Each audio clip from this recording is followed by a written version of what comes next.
From the moment a Viking child first heard the crackling hearth songs of gods and giants, sex was never absent. It was not hushed, veiled, or hidden behind euphemism as it would be in the centuries to come.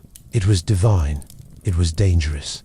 It was power. The Norse cosmos itself was born in violent, primal union, fire and ice meeting in Gnangop, birthing Ymir, the first being whose own body spawned the world. In this origin tale alone, sex is not a private act, but a cosmic force. Vikings lived in a world where flesh and fate were intertwined, where sexuality was not simply biology, but belief made flesh. The gods they worshipped were no chaste idols. Freya, the goddess of love, was as feared as she was revered. A war goddess with a cloak of falcon feathers and a necklace sport with a knight in the beds of 4 dwarves. Loki changed shape and sex with ease, seducing giants, bearing offspring, even once giving birth to an 8-legged horse. Odin himself used his seductive words to steal the mead of poetry. These were not morality tales designed to shame or restrict. They were mirrors held up to life, celebrating its strangeness, messiness, and contradiction. Sex in Viking mythology was not always sacred, but it was always significant. To be a Norseman or a Norsewoman was to live in a world shaped by honor, and that honor extended to sexual conduct. A man's ability to perform, seduce, and father children was not merely personal, it was social capital. But so too was his restraint. Accusations of being argy and manly could stain a reputation for life, especially if it suggested passivity in sex, which was conflated with shame. A woman's honor was equally complex. Virginity before marriage was valued, but so was assertiveness, wit, and strength. Women were not passive recipients in Viking sexual culture. They could choose lovers, divorce, husbands, and even demand satisfaction, both legally and poetically. Eroticism lived in Viking art, runes, and ritual. Phallic amulets were common, worn not just for fertility, but for protection. Some carved wooden idols leave no ambiguity. Gods with erect members, goddesses with exaggerated fertility rituals often involve public songs full of innuendo, poetic flighting matches where insults turned erotic, and celebrations of spring where the line between sacred and sexual blurred. Sexuality was not kept behind doors. It spilled into festivals, was woven into tales, and etched into the landscape of memory. In this world, the body was not sinful. It was a vessel of power. That power, however, could be twisted. Sexual acts were not judged solely by consent,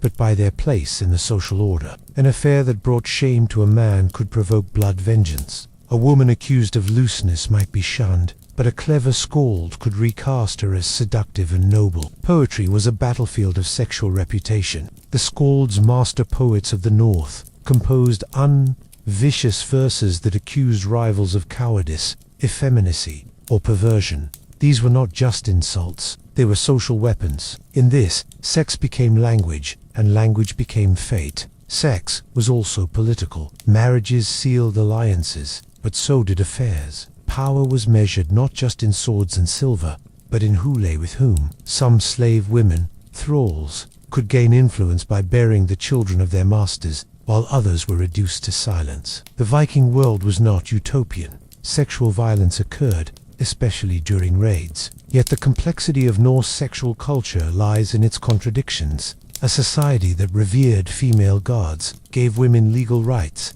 celebrated erotic poetry, and also commodified female bodies in war and trade. To understand Viking sex is to hold these contradictions together without resolving them. Even in burial, sex lingered. Archaeologists have unearthed grave goods hinting at sexual symbolism.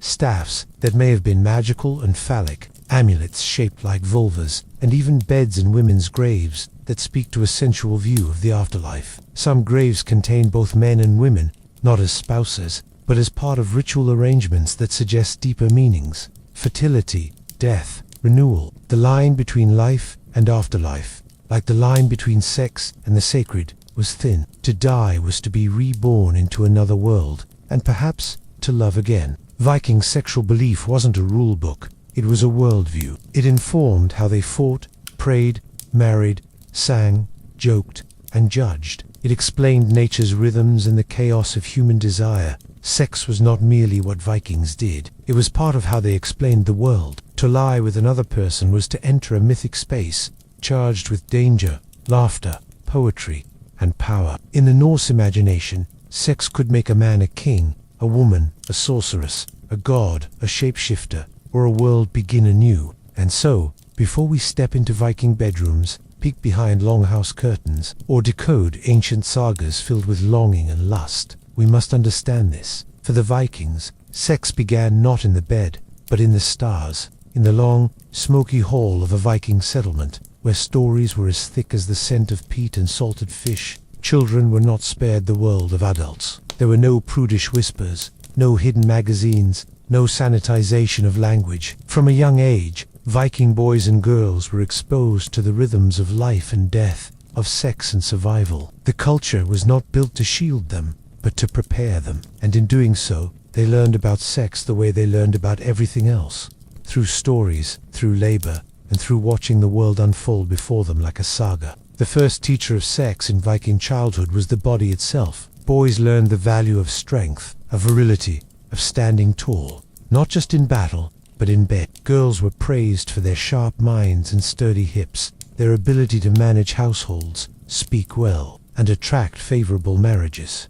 There were expectations, certainly, but not puritanical repression. A young Viking might witness the sexual teasing of skalds during feast days, or hear bawdy verses sung by older cousins. They would see mothers grow bellies, hear stories of wedding nights and stormy romances, and in the absence of formal schooling, receive a very practical and embodied education. Yet this was not a culture of reckless indulgence. There were rules, boundaries. A girl's reputation mattered, and a boy who touched without permission might find himself hauled before the thing, the local assembly. Consent mattered, at least in theory, and kinship ties were strong. But unlike modern notions of adolescence, there was no sharp boundary between child and adult. Puberty was not just a biological threshold, it was social. When a boy could wield a sword, or a girl spin a thread and manage a hearth, they were seen as sexually ready, even if marriage might still be years off. Sexual education came through oral tradition. In the sagas,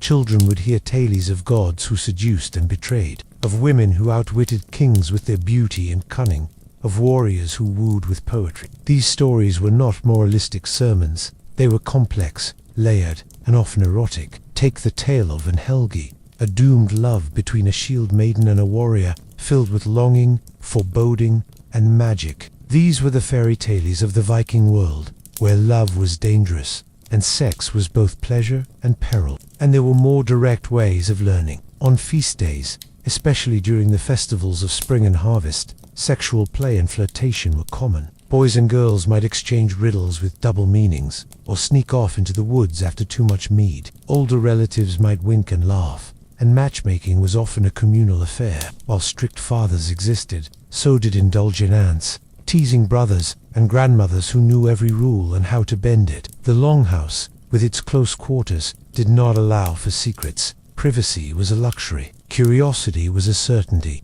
Physicality was encouraged. Wrestling, dancing, bathing, these were co-ed activities. Nudity was not taboo. Young people bathed in rivers, shared saunas, and slept in communal spaces. The body was not something to be ashamed of. It was something to be proud of. In this openness, shame was not erased, but redefined. To be shamed was not to be sexual, but to be weak, foolish, or dishonorable in one's conduct. Sexual experience, especially for men, could enhance one's status, though boasting was risky, and being called ergi was a serious insult. Gender, too, was taught in action. Boys learned how to pursue, to provide, to protect, but also to respect the cleverness of women. Girls learned how to say no, how to tease, how to negotiate alliances with charm or defiance. These lessons were embedded in daily chores, in seasonal games, and in the dynamics of family life. Vikings were not modern feminists, but their society allowed women surprising power, and that included sexual power. Girls could inherit, could divorce, could demand satisfaction in the eyes of the law. Their mothers taught them this. Their fathers respected it. Their brothers were warned. But not every child grew up in joy. Some were born of rape during raids. Some grew up as thralls, with no control over their future. For these children, sexual education was not a journey, but a threat. They learned the power of the body through pain, through silence, through watching others suffer. This too was part of Viking life. The darkness that underlay the festivals, the cruelty that accompanied conquest. For every saga of love, there was one of sorrow. The Vikings knew this. They sang both. As boys and girls came of age, their relationships with the opposite sex changed. Betrothals might be arranged. Lovers might be discovered in barns, behind fences, in corners of ships. Parents worried, gossiped, laughed. Pregnancy before marriage was not always scandalous, but it complicated things. A boy might be forced to marry or banished. A girl might be taken in or exiled. The consequences were real, and yet the tone was not always punitive. Life was short. Love was a fire. Better a quick flame than a cold hearth. In the end, Viking children became Viking adults, not through ceremony alone, but through participation in a living, breathing world.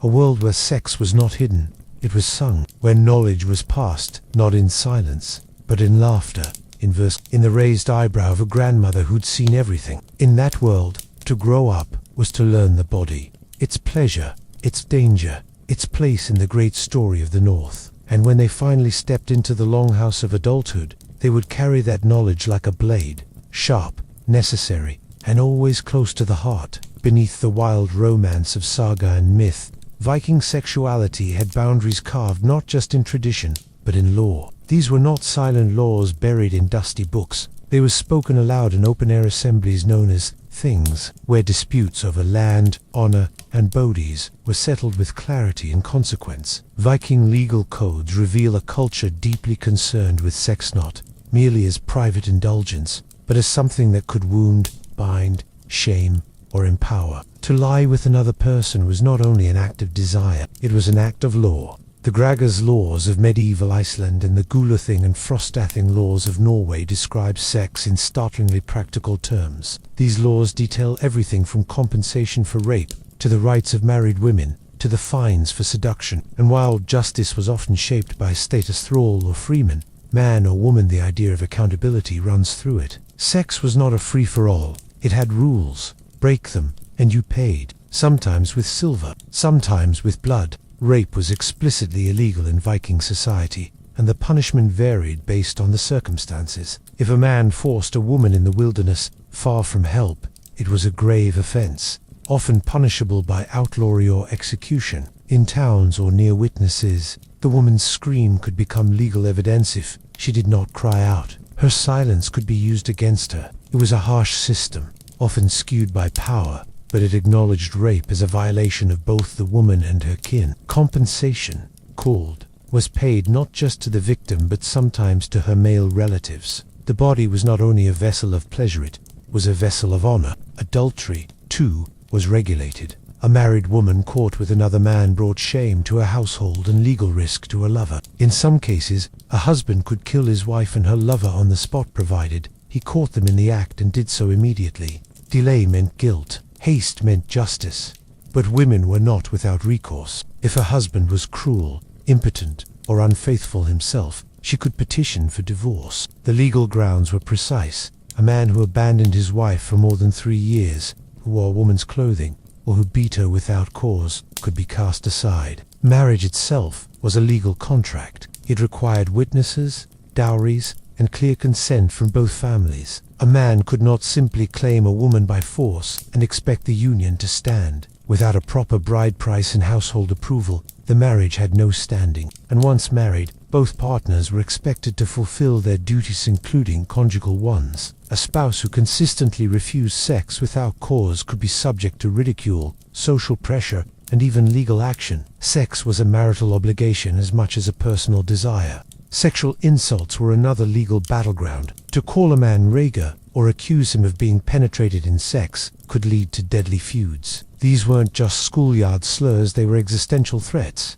Reputation was everything. A slanderous poem could end in a duel. A whispered insult at a feast could turn into a legal case. And it wasn't just men. Accusing a woman of promiscuity without proof was punishable by law. Her honor was protected, at least in principle. One of the most fascinating aspects of Viking sexual law is how it handled ambiguity. The Norse did not believe in vague sin. They demanded specifics. If a man seduced a woman and she consented, but her father had not approved. Fines were owed. If two people had sex in public, the shame fell on both, unless one could prove coercion. If a man touched a woman improperly, he owed her restitution even if she wasn't injured. The law recognized boundaries that were social, not just physical. Homosexuality, though not always named as such, existed in Viking society and law, but it was deeply stigmatized, especially for men accused of passive sexual roles. To be called agri or sorwin was an attack on one's masculinity,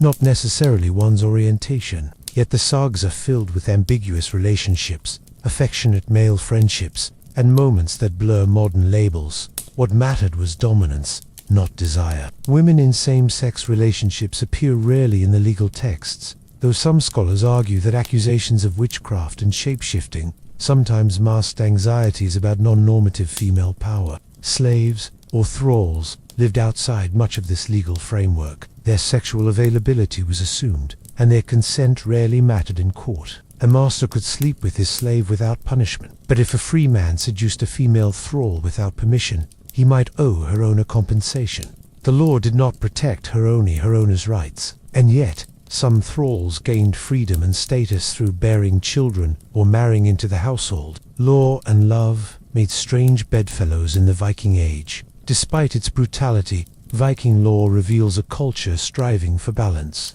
It sought to contain sexual chaos with structure to give each act weight, each body value. These laws were not always fair, they were not always kind, but they were clear, and in their clarity, they revealed a people who understood that sex was never just between two people. It was a thread woven into the tapestry of kin, clan, and cosmos. To make love in Viking society was not simply a personal act, it was a public one. It could alter alliances, shame families, or create new dynasties. It could lift someone from thrall to matron, or cast a chieftain into disgrace. And so, the Vikings carved their rules into memory, spoke them aloud beneath open skies, and let the wind carry judgment across the fjords. To be a man in Viking society was to live under the constant scrutiny of honor, not only in battle, but in bed. Masculinity in the Norse world was not a quiet strength, or a simple biological role. It was a social code, a performance, a flame that had to be fed.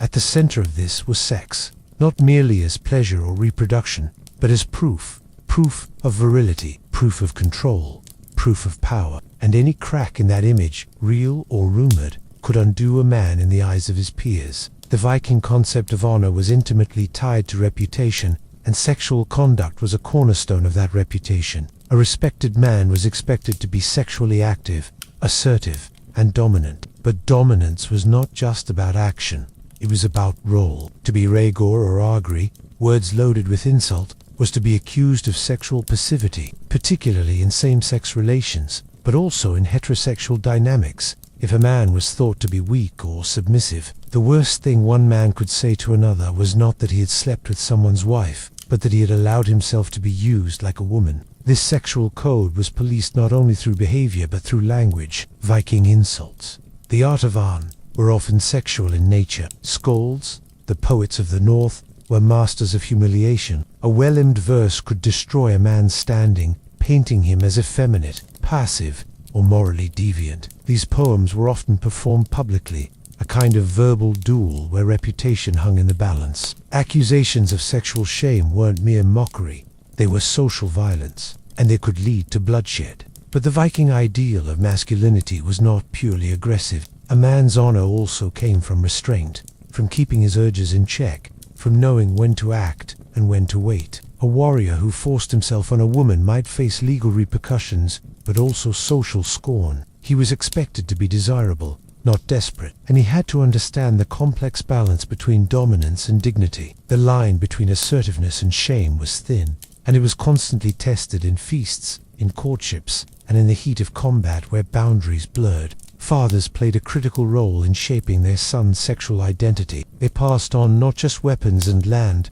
but a sense of what it meant to be a man. A son who brought home a child out of wedlock might face punishment or praise, depending on the status of the mother and the political use of the situation. If she were a slave, it was more complicated. If she were a rival's daughter, it was more dangerous. In all cases, sex had to be weighed not only in desire, but in strategy. There was also tenderness in Viking masculinity, though it was often overlooked by those who focused only on swords and sagas. Men wept openly in moments of grief. They embraced each other in battle and in brotherhood. They composed poetry not just to boast, but to mourn lost lovers and fallen comrades. Romantic longing, even despair, was not foreign to the Viking man. In fact, it was often celebrated. The line between love and loyalty was blurred, and sexual love was not always neatly contained within marriage or even heterosexuality. What mattered was the public face of things, the performance of honor. Men who failed to live up to sexual expectations faced not just ridicule but exclusion. A man who could not perform, or who was accused of being impotent, might lose his wife, his status, even his home. Yet there was also room for redemption. A man who regained his virility, whether through healing, magic, or marriage, could restore his name. The Norse world was harsh, but it was not without second chances. A well-timed poem, a brave act in war, or a fruitful union could erase past shame. Interestingly, sexual prowess was not purely about the act itself. It was about the story, who told it, how it was remembered. A man who seduced a woman and kept it discreet might be seen as honorable, but one who bragged too much, who exposed his conquests to others, might be seen as vulgar. Similarly, a man who was mocked for sexual failure might recover his status by proving his courage in another domain. The Viking world did not separate sex from identity, but it did allow for complexity. The idea that a man could fail and still rise again. In the end, Viking masculinity was a fire constantly stoked by conquest, by courtship, by the careful dance of public and private behavior. It demanded courage,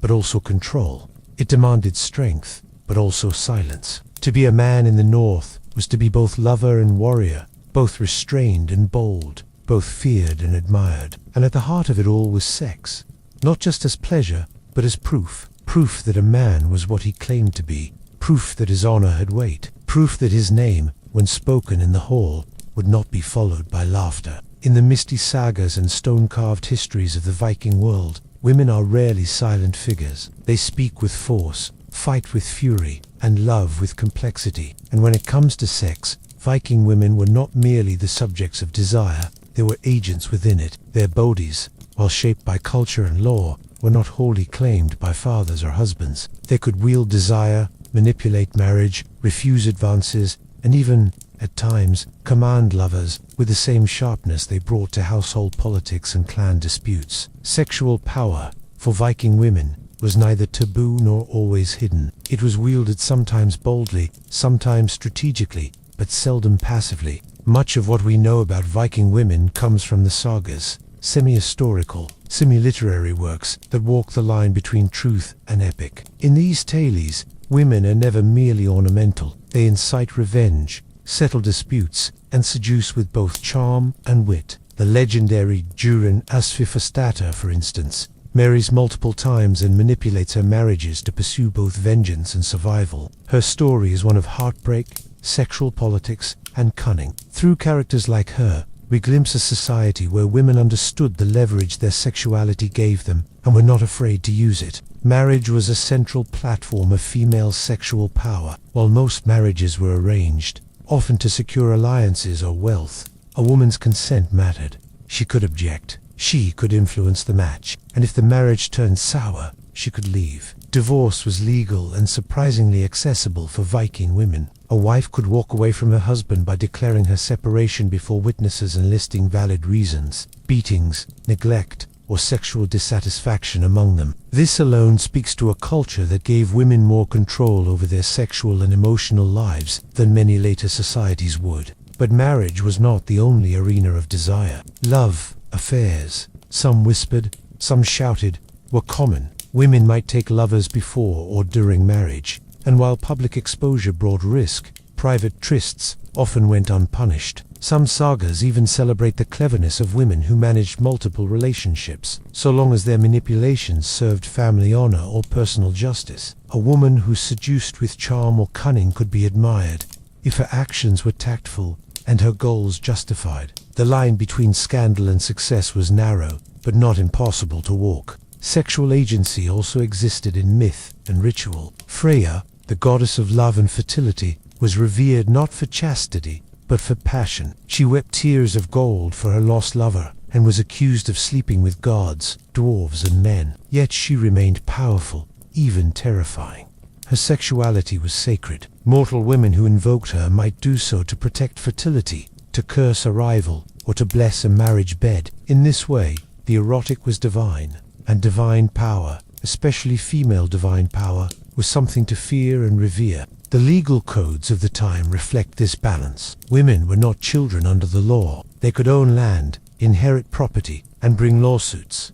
In sexual matters, their voices counted. If assaulted, a woman's testimony could lead to fines or punishment for the attacker. She could seek justice, yet this system was not without flaws. Status mattered. A free woman's rights were not shared by a female thrall, and even among free women, enforcement of justice depended on family support and social clout. A poor woman might be right and still go unheard. Still, women could navigate this system to their advantage. Some became powerful matriarchs, marrying strategically, bearing heirs who would become chieftains, and ensuring their households were respected. Others worked as vulvas, seresses, and priestesses, who combined spiritual influence with social autonomy. The vulva's sexuality was often part of her mystique. Her magic, sometimes described as sensual or even explicitly erotic, made her a liminal figure, feared, consulted, and never fully tamed. Even in more humble roles, women used their sexual knowledge to influence their households. Grandmothers,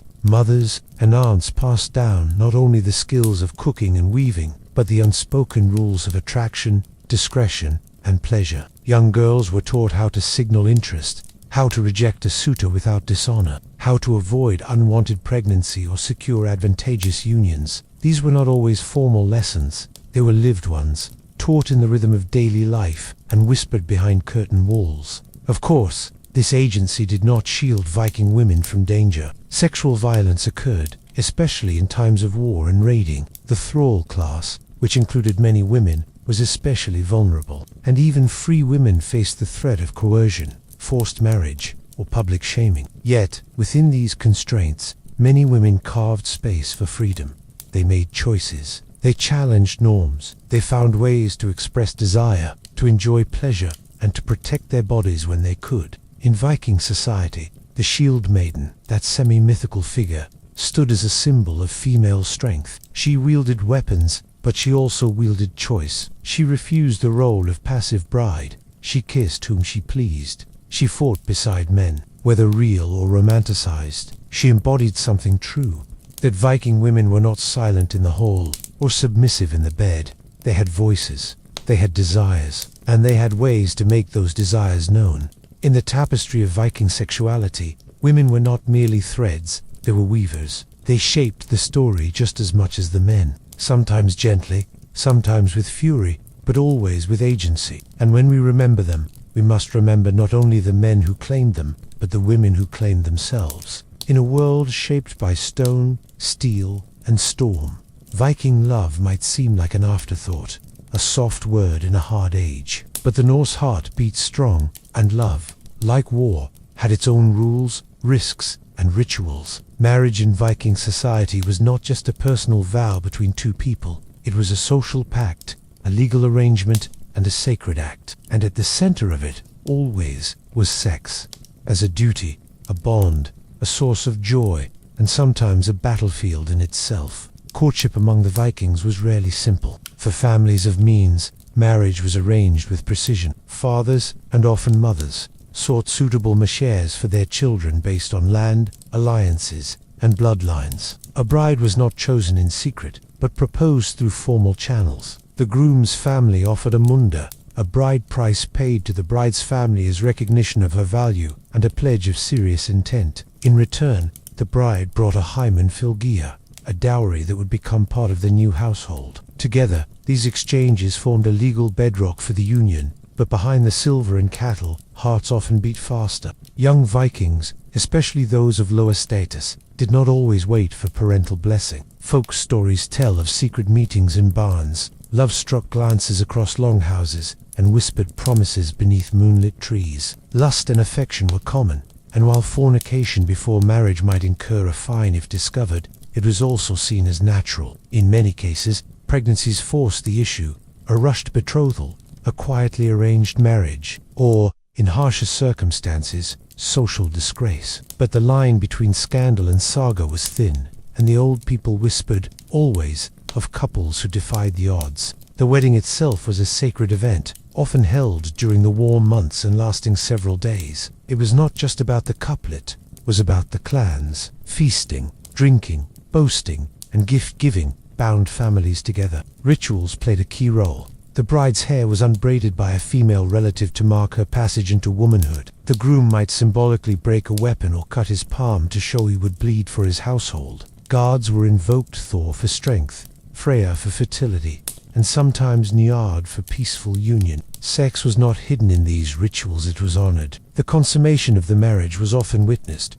not directly, but through symbolic gestures. In some customs, the couple was escorted to bed with song and laughter. In others, sheets were inspected the next morning for signs of virginity. Though this was not universal, the expectation of sexual union was clear. It sealed the marriage, ensured legitimacy of offspring, and fulfilled the promises exchanged at the wedding feast. A marriage unconsummated could be declared void. Once married, Viking couples shared more than a bed. They shared labor, land, and legacy. The household was a cooperative venture. While men might farm, raid, or trade, women oversaw the domestic sphere, including finances, food, and social relations. Love might not have been the foundation of every union, but affection, companionship, and sexual intimacy often followed. Many sagas describe married couples with tenderness, sharing private jokes, mourning lost children together, supporting one another in disputes. Love in Viking marriage could be quiet but deep. Sex within marriage was expected and, in some ways, contractual. A spouse who persistently refused the other might be challenged legally. But this expectation was balanced by mutual respect. Viking law did not allow husbands to beat their wives without cause, and sexual violence within marriage could be grounds for divorce. While women were expected to bear children, they also had rights to pleasure and protection. Stories abound of clever wives who punished cheating husbands, demanded satisfaction, or used charm to regain affection. Fertility was both a private joy and a public matter. A childless marriage brought anxiety. Couples might seek blessings from Freya or fertility charms, or even consult vulvas, wise women who used ritual and herbs to promote conception. Children were vital to inheritance, to legacy, and to spiritual belief. Ancestors watched from beyond, and every child was a thread connecting the past to the future. The pressure to conceive, and the celebration when it happened, infused marital sex with significance. Yet not all marriages were equal. Some women married into wealth and comfort, others into hardship. Some men wed for love, others for politics. Marriages between freemen and thralls were rare and frowned upon, but not unheard of. In some cases, a master might free a female thrall and marry her, elevating her status and legitimizing their children. Love could cross boundaries, though rarely without cost. Infidelity existed, of course. Lovers met in shadows, and passions flared beyond the hearth. Affairs could ruin reputations, spark feuds, or inspire poetry, but they also revealed the human pulse beneath the legal codes. The fact that even in an honor-bound society, hearts strayed, and desire found paths both daring and dangerous. In the end, Viking marriage was not simply a contract, it was a collaboration. It demanded loyalty, but also laughter. It honored sex, but did not reduce love to lust alone. It allowed for strength and softness, for anger and reconciliation. And in the flickering lamplight of a long house, with the wind howling beyond the wooden walls, two people might share a bed, not just as husband and wife, but as partners in a world that asked much of them, and gave in return moments of real, flesh-warmed grace. In the steady rhythm of Viking life, far from the chaos of raids and the rituals of courtship, marriage settled into something quieter but no less complex.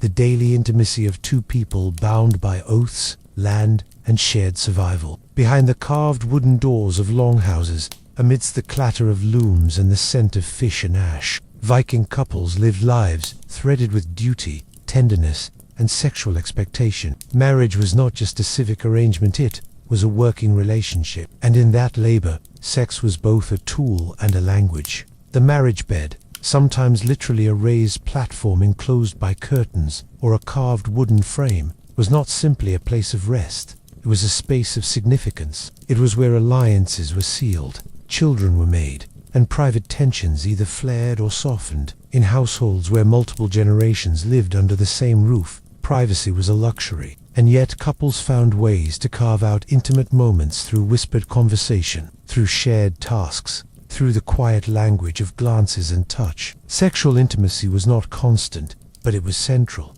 and when it faltered, it mattered. Viking society placed great value on fertility. A childless marriage was a source of anxiety and often speculation. Couples prayed to gods like Freyr and Freya for conception. Offerings might be left at sacred groves. Amulets shaped like phalluses or vulvas were worn discreetly for luck. Sexual frequency, position, and timing were all the subject of folk wisdom. Certain foods and herbs were believed to increase fertility, and while the science was often flawed, the emotional investment was real. A couple without children might be pitied, or even suspected of divine disfavor. But fertility was not just about children, it was about potency, health, and legacy.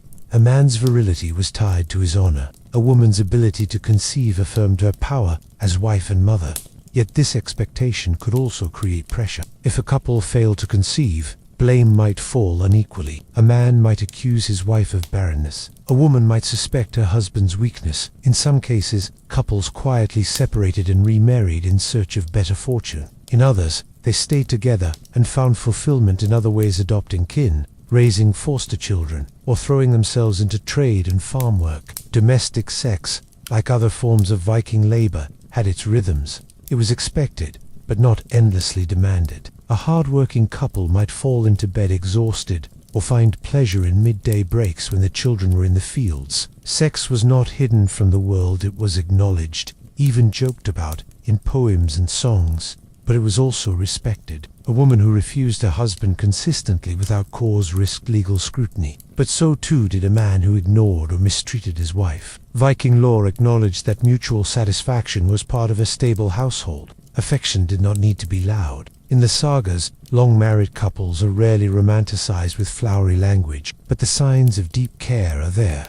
A husband defending his wife in court, a wife mourning her slain partner with silent ritual, the shared management of resources, the quiet comfort of routine. Sex was one part of that. A couple that knew each other's bodies, needs, and rhythms shared something sacred, not in the sense of religious awe, but in the durable trust that comes from years of entwined living. Pregnancy brought change. A pregnant woman might continue working well into her term, but her role in the household shifted. She became a center of attention, protection, and sometimes worry. Women gave birth at home, aided by female relatives and midwives. There were no hospitals, only knowledge passed down through generations, clean linens, carved talismans, and whispered prayers. Sexual activity during pregnancy was common, though folk beliefs offered mixed guidance.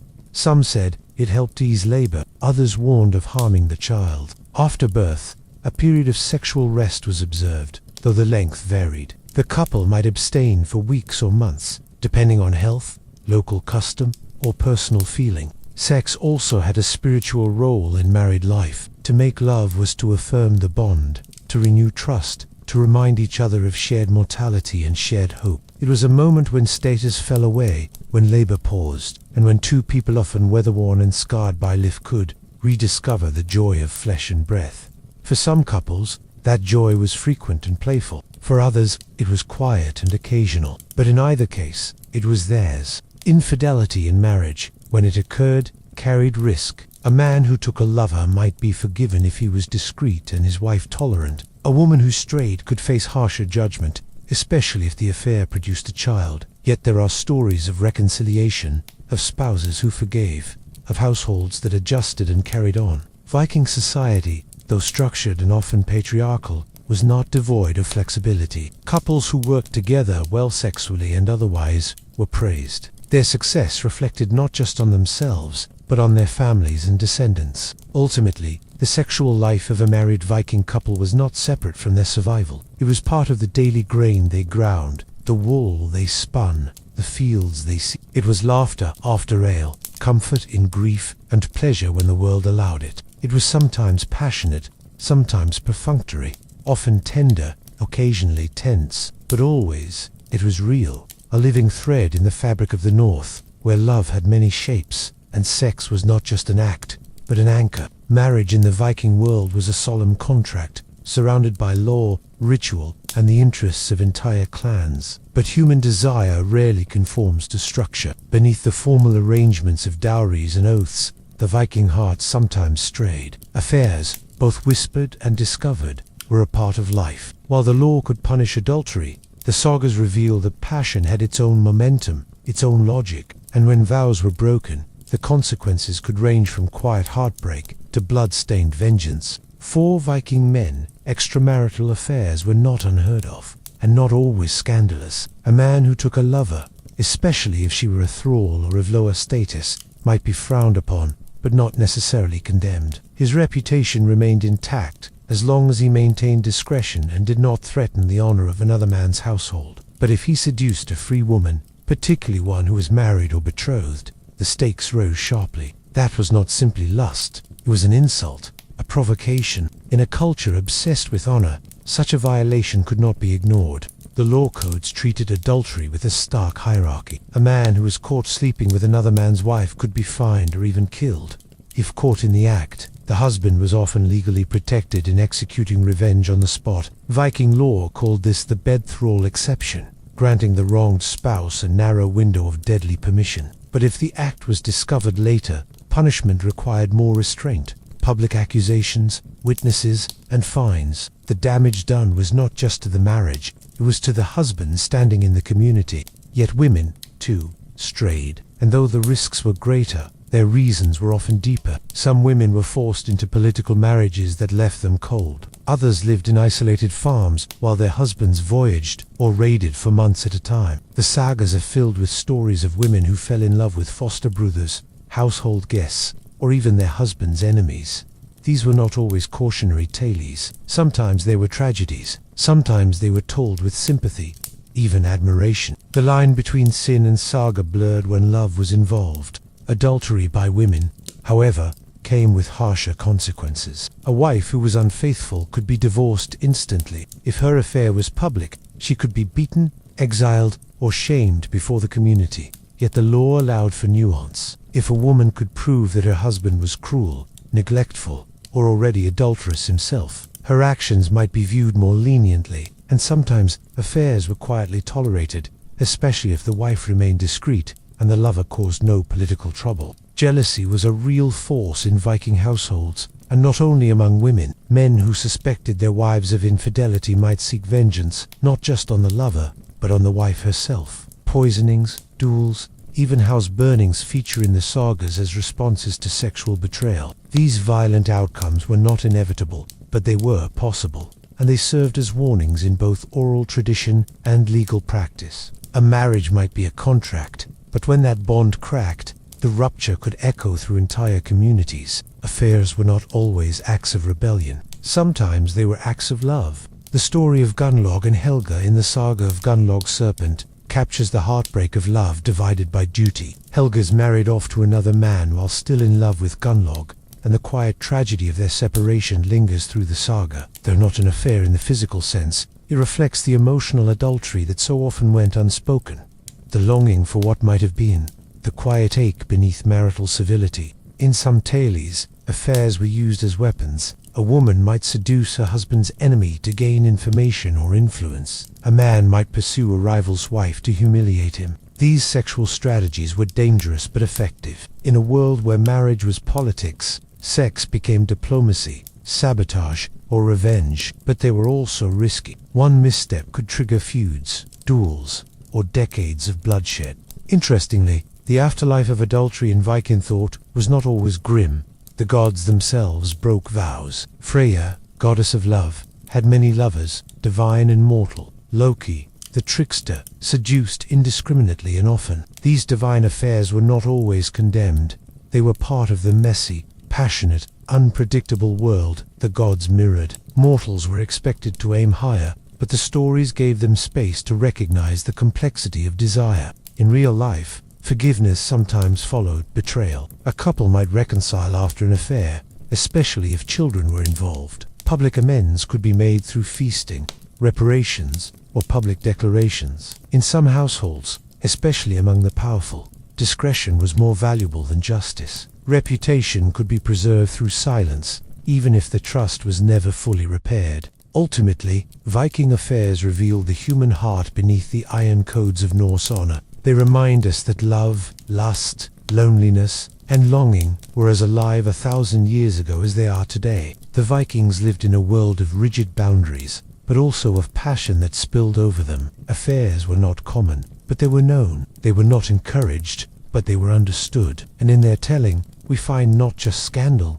but stories. Not just sin, but truth. Not all Viking marriages endured the storms of time. Some began in ceremony and warmth, but collapsed under the weight of betrayal, neglect, or changing fortunes. Divorce in the Viking world was neither shameful nor rare. It was a known path, a structured legal option for both men and women when love soured or necessity dictated change. Unlike many later European societies, where marital separation was either forbidden or deeply stigmatized, the Norse treated divorce with a stark practicality. When passion faded or trust was broken, one could leave. But the exit came with rules, risks, and repercussions, especially when sex was at the heart of the unraveling. A Viking wife who wished to end her marriage did not need a courtroom or a priest. She needed witnesses. The most common practice required her to declare her intent publicly once at the threshold of the house, and again at the couple's bed.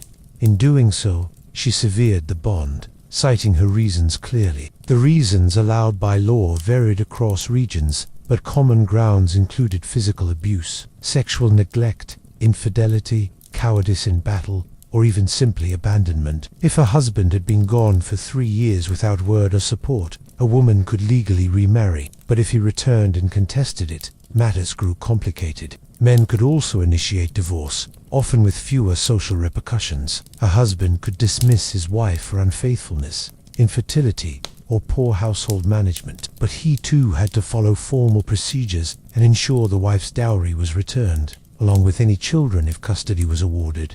Reputation mattered in divorce, especially when sexual behavior was involved. A man who dismissed his wife publicly with cruel accusations might be admired for strength or scorned for dishonor, depending on how the community read the situation. A woman who left her husband for another man risked ruin if the affair was exposed, but if she framed her exit in terms of abuse or neglect, she could retain respect. The sagas are filled with divorces, some fiery, some sorrowful, some even noble. In Laxdilla, Saga Juren divorces 4 husbands across her life, each for different reasons. Her decisions are strategic, emotional, and sometimes tragic. She is neither villain nor victim, but a fully realized figure navigating a society that allowed her choices, however costly. Her story shows how Viking women, unlike many of their medieval counterparts, had agency not only over whom they married, but over when to end the bond. Sex, unsurprisingly, was often at the center of these choices.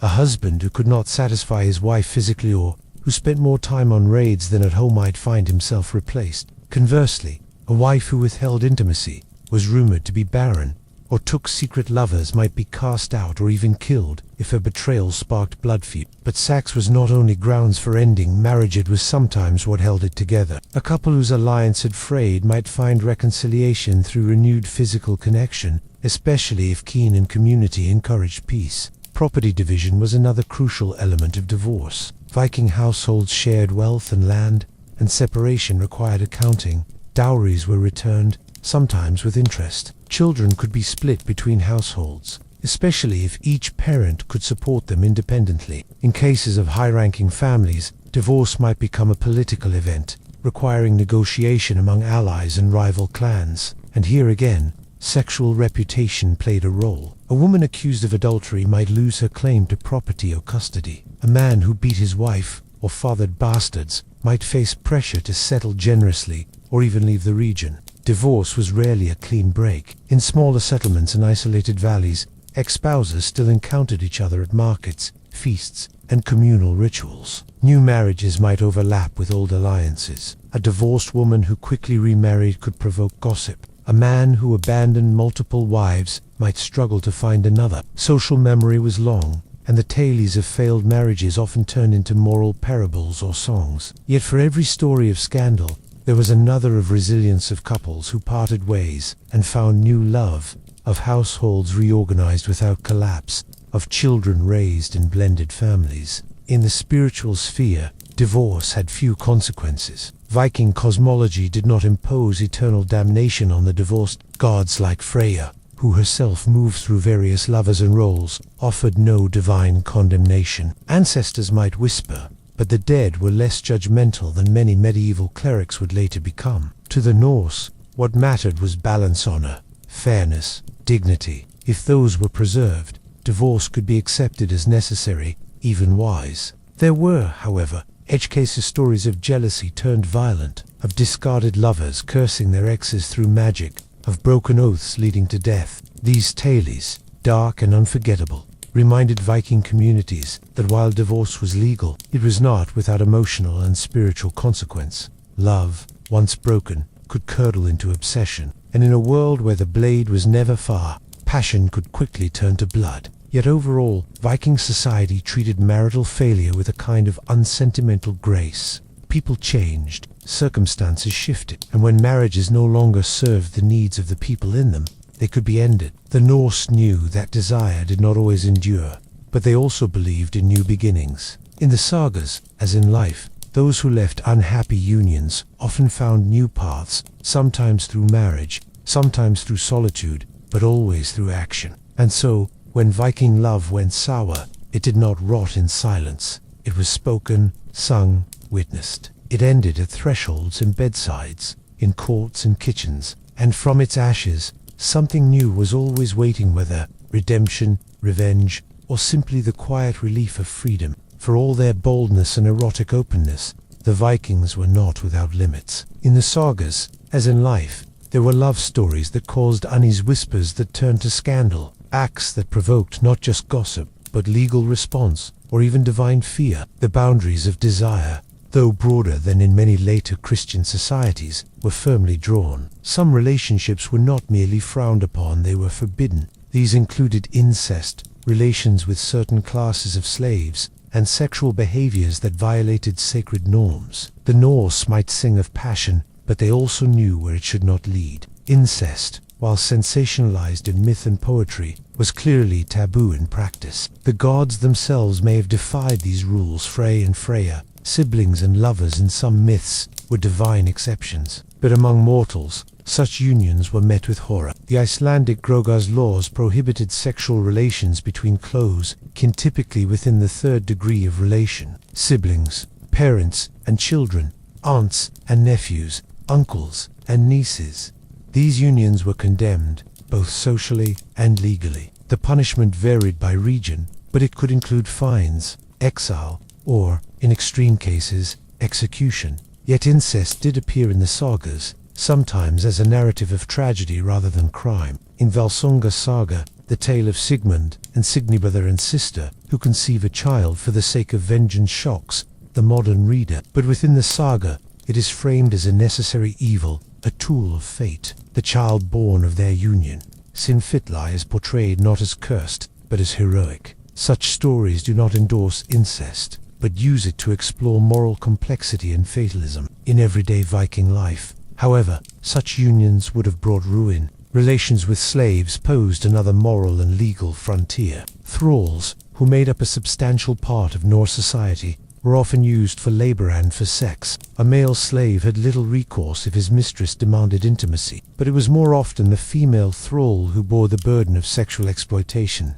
Masters could take thrall women to bed without legal consequence. Their consent was not required. Children born from such unions could be kept as slaves or freed, depending on the will of the master. The legal system recognized the reality of these liaisons, but offered few protections to the enslaved. Yet not all sexual relationships between freemen and slaves were exploitative. There are records of thralls who gained favor, bore children who were later acknowledged, or even became wives after being freed. These stories, while rare, suggest that affection and companionship sometimes grew in the most imbalanced conditions.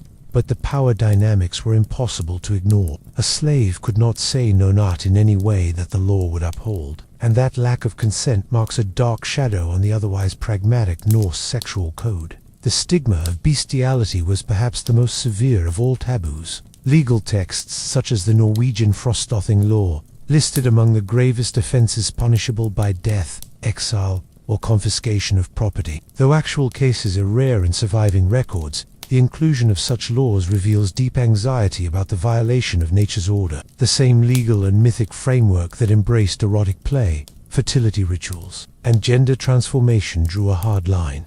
When it came to blurring the boundary between human and animal, to breach it was to risk both human and divine wrath. Another complex area was sexual behavior tied to ritual or sorcery. The Norse practice of seer, a form of magic associated with femininity and the goddess Freya, sometimes involved symbolic or actual sexual acts. Men who practiced seer were vulnerable to accusations of unmanliness not because they used magic, but because they entered a realm deemed feminine and receptive. To be passive in magic, as in sex, was to risk shame. The sorcerer crossed lines of gender and power, and this made people uneasy. Yet seer was still practiced, still respected in moments of desperation. Its taboo was potent, but not absolute. Cultural anxieties around sex also appear in the way Vikings used slander. Accusing a man of being penetrated, of engaging in what was considered unmanly sex, was a serious insult, one that could lead to legal retribution or blood feud. These insults weren't about sexuality in the modern sense, but about dominance and social role. To be called a Sorwen was to be feminized,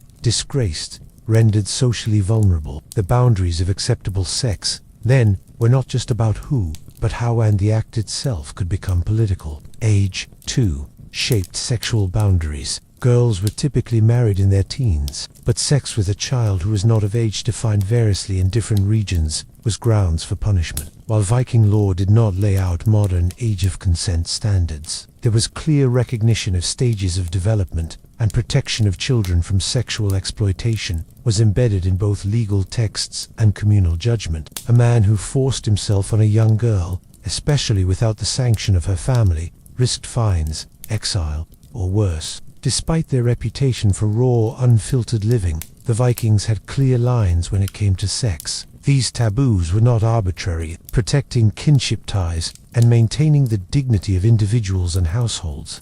To break them was to risk far more than social awkwardness. One might lose land, lose standing, or face divine condemnation. And in a world where every decision echoed through the clan and the afterlife, that risk was heavy indeed. Yet even in these forbidden corners, the Norse imagination lingered. The sagas touch taboo not because they condone it, but because they recognize its pull. Forbidden love, by its very nature, is dramatic, and in the drama, we glimpse the full depth of Viking humanity, not just their bravery and brutality, but their flaws, their fantasies, and their efforts to define what love and sex should and should not be. In the tension between desire and taboo, the Viking soul revealed its most haunted truths. Magic in the Viking world was no parlor trick. It was sacred, dangerous, and deeply intertwined with sex. In Norse society, the lines between magic and sexuality were porous, woven together through myth, ritual, and taboo. Practitioners of seer,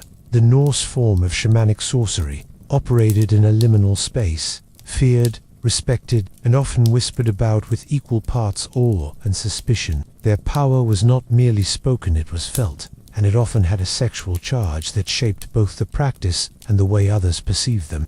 At the heart of seer was Freya, goddess of fertility, love, and war. She taught this magic to the gods themselves, even to Odin, the All-Father. Through her, seer came into the world as a distinctly feminine force, associated with weaving fate, seeing the unseen, and bending the wills of others. It could bless crops, ease childbirth, or curse an enemy. But unlike runic magic or poetic invocation, seer demanded more than words. It required the body, it required ritual, and often it required sex. Descriptions of seer rituals are fragmentary, but the sources suggest a performance involving physical gestures, rhythmic chanting, and sometimes acts that blurred the boundary between sacred and erotic. The vulva, or seeress, often sat on a high seat surrounded by singing women. She would enter a trance, commune with spirits, and issue prophecies or commands. Her power was not abstracted, radiated from her body, her voice, her presence. In many interpretations, her sexuality was part of her magic. She wielded it consciously,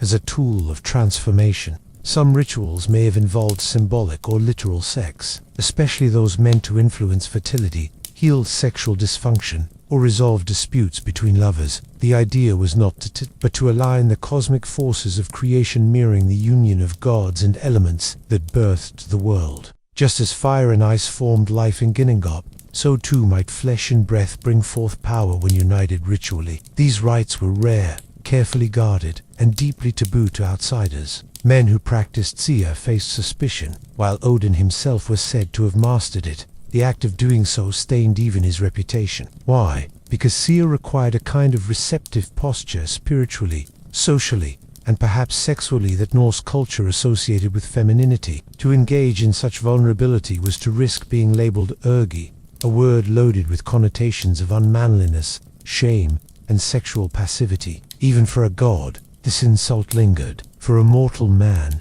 it could be lethal. Yet some men did practice Sia, often on the fringes of society. These male sorcerers, sometimes called Galdamen, might cloak their rites in secrecy, disguise their practices as healing or poetry, or move between gender roles in ways that defied rigid categories. Their sexuality was often the subject of rumor. Were they effeminate? Were they something else entirely? In a culture obsessed with role and status, the magic man was a threat because he could not be placed. His sexuality, like his magic, shifted and slipped from definition. Women, on the other hand, held a more accepted place in the magical hierarchy. The Valva was a respected figure in many communities, especially rural ones. She might be feared, but she was also welcomed in times of need, called upon to bless marriages, cure illness, or settle disputes. Her erotic power was not always about intercourse. It could be in her eyes, her voice, her touch. She might wear elaborate robes, carry a staff shaped like a distaff or a phallic rod, and speak in riddles. Her presence disturbed and enchanted, often at once. Erotic magic was not limited to Sia. Love spells were common, sometimes carved into runes, and slipped beneath a lover's pillow. A man might tie knots in his belt to bind a woman's desire. A woman might mix herbs into a drink or chant a verse in the dark to capture a man's affection. These acts were small, domestic forms of sorcery, part of everyday life, often done in secret, occasionally backfiring in dramatic fashion. The sagas mention women driven mad by failed love spells, or men turned impotent by curses spoken in jealousy. Seduction itself could be a kind of magic. The ability to sway another's will, to draw them into one's arms, was praised in poetry and feared in gossip. A beautiful woman might be accused of bewitching her suitors. A charismatic man might be said to have Odin's tongue. These metaphors were not idled. They reflected the belief that sexuality, when skillfully wielded, was a force as real as fire, and like fire, it could warm or burn. Not all erotic magic was welcomed. Curses could strike the loins as easily as the limbs. A spell to render a rival sexually useless might be cast with simple objects, knotted cords, carved bones, whispers at crossroads. One saga tells of a man who became impotent after mocking a His fate was both punishment and warning. Never scorn the one who understands desire too well. Sex and sorcery, in Viking life, lived in the same house. They shared rooms, exchanged secrets, and conspired in the quiet places of belief, where modern minds often separate body from spirit. The Norse saw them as twins. To touch one was to stir the other. To love was to cast a spell. To cast a spell was to know desire not only in the flesh, but in the bones of the world. In this chapter of Viking sexuality, we meet a people unafraid to tie magic and sex into the same knot. They knew its risks, they honored its power, and in their stories and rituals, we glimpsed the truth they lived by, that to move someone's body was to move their fit hand, that in the right hands. Desire itself was a kind of divine command. Beneath the roar of oars and the gleam of wet blades, Viking raids carried more than the thirst for gold or land. They carried men away from home for months, even years young, restless, ambitious men steeped in honor, culture, and stories of conquest. But while the sagas recount the glory of raids and the spoils of foreign coasts, they often grow silent when it comes to the private hungers carried aboard those dragon-headed ships. What did sex look like on these Who was desired, who was harmed, and what happened when desire met distance? The Viking raiding party was a tight-knit band of mostly unmarried men, bound by oaths, loyalty, and the shared thrill of danger. They slept side by side beneath tarps, shared food, blood, and stories, and often little else. Opportunities for consensual sex were limited during long voyages at sea, and yet the realities of human need did not vanish. Some found comfort in quiet companionship, in touch, in whispered jokes beneath the stars. Others found darker outlets once they made landfall. In Viking culture, desire was not denied, but the way it manifested during raids revealed the fault lines in their moral world. One of the harshest truths of Viking expansion was the sexual violence that often accompanied it. The very word rapine in medieval texts was paired with the Norse as frequently as raid or plunder. Women taken during coastal assaults, be they Anglo-Saxon, Slavic, or Irish, were often claimed as spoils of war. The line between captive and concubine blurred quickly. Some were kept as thralls, others were taken as temporary companions, or forcibly made pregnant before being sold or discarded. These acts, while brutal, were not considered transgressive within Viking society. The laws protected free women from assault. Captives had no such shield. This did not mean all sex on Viking expeditions was violent or coerced. In later settlement periods, particularly in places like the Danelaw in England or North Dublin, Viking men sometimes formed lasting unions with local women. These could begin in violence, yes, but they also evolved into marriages, partnerships, or arrangements shaped by negotiation and shared survival. Norse men, especially after converting to Christianity, began to adopt more regularized family structures abroad. The children born of these unions, sometimes referred to in later lore as halfdans, complicated the legacy of Viking sexuality, revealing a spectrum of relationships from force to affection. Same-sex intimacy among raiders is an area where history grows quiet but not empty. In an all-male space where vulnerability and loyalty were prized, emotional bonds could deepen into something more physical. While direct evidence is scarce, some scholars point to the highly charged language in skaldic verse and saga, descriptions of warrior pairings as suggestive. The taboo was not against desire, it was against passivity. So long as one played the active role, a man's honor remained intact. Whether real or romanticized, such encounters may have been part of the quiet life aboard ships, especially when months passed without female contact. When raiders returned home, their sexual reputations often preceded them. A man who had seduced a noblewoman abroad or fathered children in foreign lands might be mocked or admired, depending on the circumstances. Stories of lusty escapades became part of boastful drinking hall lore. Yet too many bastards or too many angry kin could cause problems. The fertility of Viking men was often a source of pride, but it had to be managed. Sons born abroad could become rivals for inheritance. Lovers left behind could stir vengeful ghosts. Even in their absence, Viking warriors had to think like householders. Voyages also changed how men viewed their own women. Exposure to different cultures, some more sexually conservative, others more permissive-shaped ideas. A man who had seen the veiled women of the Carolingian courts might return with different expectations for his wife. A trader who'd traveled to the markets of Baghdad might carry new tales of beauty, scent, and silk. These experiences filtered back into Norse society, influencing fashion, poetry, even how men spoke of desire. Viking sexuality was not static, it was shaped by sea winds, strange tongues, and distant eyes. Not every raid ended in lust or violence. Some ended in marriage proposals, in strategic unions, in men falling in love with the very cultures they had once sought to conquer. In places like Normandy, where Vikings eventually settled, local women became bridges between worlds. The children they bore helped forge new identities, half Norse, half Frank,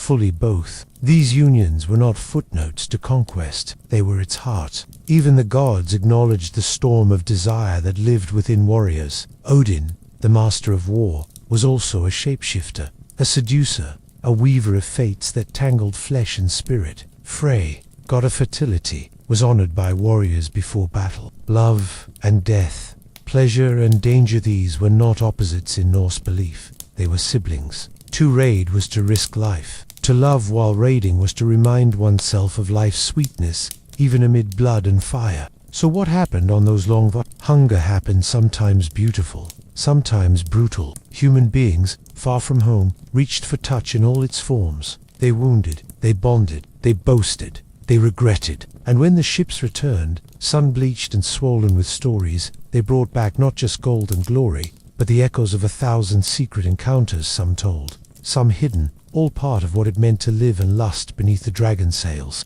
In the glow of heroic sagas and tales of proud shield, the presence of the slave though thrall lingers, like a shadow cast across the golden light of Viking legend. Thralls were the invisible engine of Viking society. They built the ships, worked the farms, cooked the food, and warmed the beds. Their lives were dictated not by law or choice, but by ownership. And their bodies, especially the bodies of women, were commodities. In the world of Viking sexuality, no story is complete without confronting the exploitation and silence of those who had no say. The Viking economy ran on slavery. Raids across the British Isles, Francia, the Baltic, and even into the Slavic lands weren't just about plunder. Capturing slaves was a primary motive. These captives were sold in bustling markets from Hidabi to Dublin, from Burqa to Baghdad. A young woman with symmetrical features and strong hips might fetch a high price. A boy who could row or a girl who could nurse a child was more valuable than any golden bracelet, and their fate was sealed not just by the iron of chains, but by the whims of those who purchased them.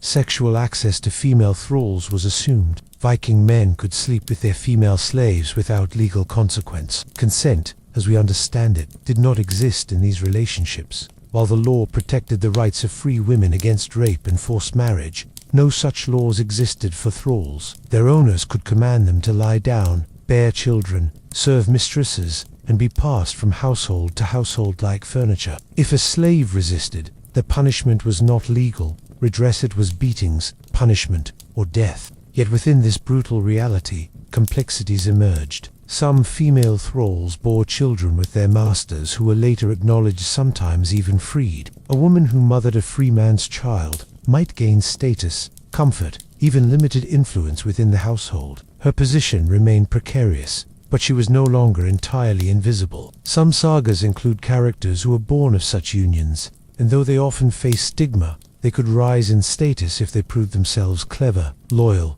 or fierce. The child of a thrall was a thrall unless their father said otherwise. Sex between mistresses and male thralls is less documented, but not absent from the historical imagination. The imbalance of power made such unions fraught. In some stories, such relations are portrayed as scandalous or dangerous threats to household honor. A male slave who was suspected of bedding a free woman, especially the wife of his master, could be executed. The double standard was harsh. Where a male owner's use of a female slave was normalized, a female owner's intimacy with a male thrall was a transgression. It inverted the expected hierarchy. It violated the unspoken laws of dominance. The voices of the thralls themselves are largely lost to us. They did not write sagas. They left no. Their stories, if told, were filtered through the pens of skalds who did not see them as protagonists. But their silence is telling. It forces us to read the margins, to look at how they were traded, what laws ignored them, what spaces they occupied in households. The longhouse might have had a warm hearth, but in the back rooms, in the dark corners, thralls slept with wounds on their backs and futures not their own. Sexual violence against slaves was not always hidden. In some cases, it was performed. There are accounts fragmentary, troubling of slaves being used in rituals, sometimes forced to dance or serve during feasts, where their degradation was part of the spectacle. These moments, while not widespread in the records, point to the dehumanization that underlay slavery's sexual dimension. The body of the thrall could be broken for entertainment or bred for profit. Yet there are also glimpses of resistance. Some slaves escaped. Some killed their masters. Some bore children who later won freedom. Some may have formed quiet bonds with each other, with fellow thralls or sympathetic members of the household. These were dangerous loves,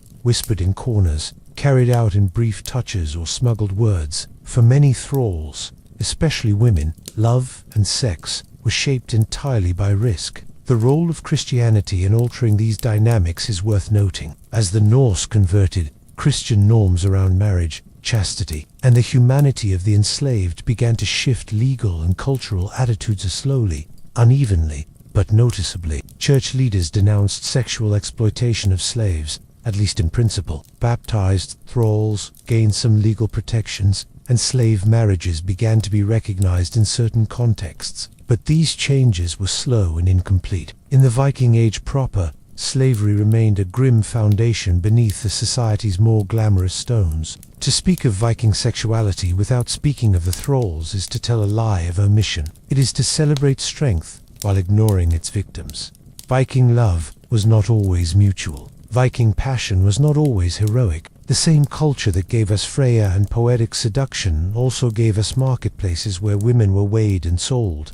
This is not a contradiction, it is a truth. And yet, in that dark truth, there is human resilience. Somewhere, in the silence of history, a slave girl held her newborn and dreamed of freedom. A boy forced into labor found brief joy in a song from his homeland. Two thralls stole a kiss behind the smokehouse. These were not sagas, but they were lives. Lives that mattered.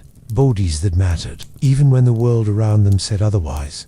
The Viking world was not just longships and it was flesh and fear and survival. And in the spaces where love was stolen instead of given, where bodies were used instead of held, the legacy of desire becomes tangled with domination. It is there, in those shadows, that the true cost of Viking sexuality comes into view, not just in the sagas they told, but in the stories they never let be told. The Viking world was one of contradictions, deeply private in certain rituals, yet startlingly public in others. It was a society where honor was upheld in open-air courts and feuds ignited over public insults. This tension extended into sexuality as well. While much of Viking sex occurred in the shadows of longhouses and the hushed spaces of night, the language and symbolism of sex often spilled into public life, in jokes, in curses, in theater, and in acts that blurred the boundary between ritual, ridicule, and raw exposure. The Norse did not have our modern sense of privacy, but they had a deep understanding of shame,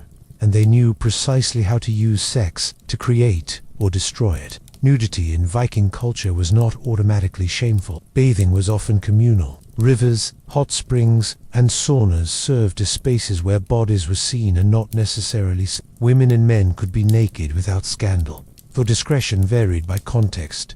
Modesty mattered, but it was a naked bather was not shameful. A naked loser in a legal dispute might be. Nakedness became shameful when it was used to strip someone of dignity, when it was forced theatrical or embedded in insult. Public punishment sometimes took advantage of this. In rare cases, someone accused of dishonor or sexual misconduct might be paraded in a compromising position, not for arousal, but for humiliation. There are scattered references in the sagas and early law codes to people being dressed in the clothing of the opposite sex as punishment, or being mocked for sexual inadequacy through exaggerated Such displays were deeply symbolic. To invert the expected roles of masculinity or femininity was to attack the very soul of a person's social standing. Insults were the sharpest weapons in this sexual theater. A well-crafted slur could shame a man more deeply than a sword wound. These insults often included sexual elements, accusing a rival of being penetrated, of bedding animals, of being sexually passive or deviant. The accusation didn't need to be true. It only needed to be public. Poets-skalds were the most dangerous offenders. Their verses could immortalize a man's shame in rhyme, spreading it far beyond the local thing. Once uttered, a sexual insult might cling to a man for life. This use of sex as mockery extended into performance. Feasts often included jesters, song, and theatrical skits. Some involved lewd jokes, ribald songs, or even mock weddings where gender roles were reversed for comedy. These were not licentious orgies, but socially sanctioned releases. Moments where the tight bonds of hierarchy were loosened just enough to laugh. The line between performance and reality was clear, but thin. A joke that struck too hard, or a parody that hit too close to a chieftain's pride, could lead to fists or feuds. Humor was power, and power, in Viking society, was always dangerous. Sexual exposure could also be used as revenge. In some sagas, wronged women threatened to publicly humiliate their husbands by exposing their impotence or sexual failings. The shame of a man failing to perform his husbandly duties was immense, enough, in some cases, to justify divorce. A wife might threaten to undress her husband before witnesses or declare his inadequacy at the thing.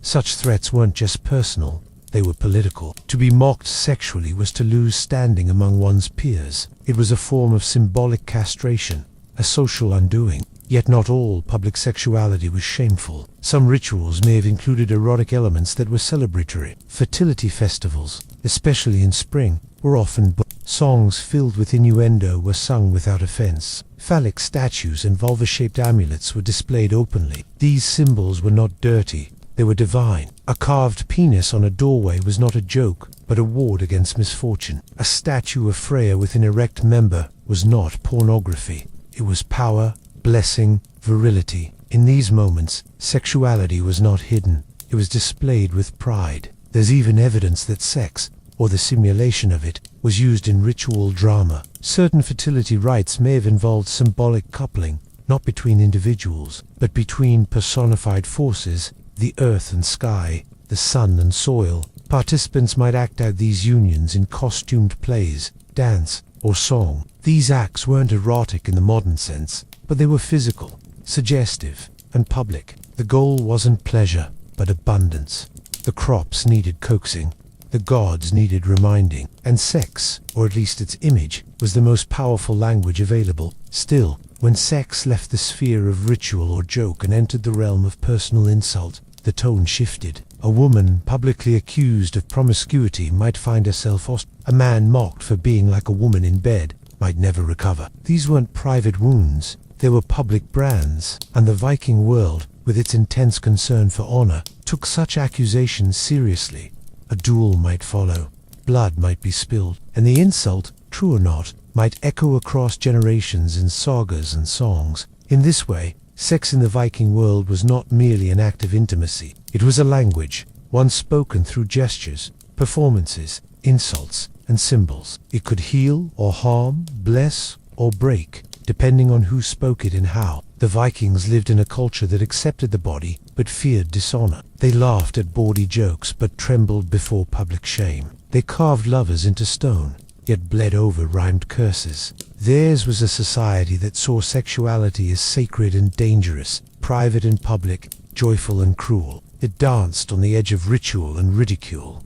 And in that dance, the truth of Viking desire emerged, not just behind longhouse walls, but in the open fields of laughter, shame, and spectacle. Even among the Vikings whose tales brimmed with magic, seduction, and shape-shifting gods, there were boundaries too dark to cross. One of the most violently policed and morally charged taboos in the Viking world was the line between man and beast. Bestiality was not merely a forbidden act. It was, in the Norse imagination, a corruption of cosmic order, a rupture of the human-animal divide that even gods did not forgive. While Viking society tolerated a wide range of sexual behavior, this was one frontier where law, myth, and disgust met in full force. Norse legal codes make it clear that bestiality, or even the accusation of it, carried the most severe punishments. The Icelandic Grogus laws state that anyone caught committing such an act should be executed and their property confiscated. Sometimes, their house was to be torn down,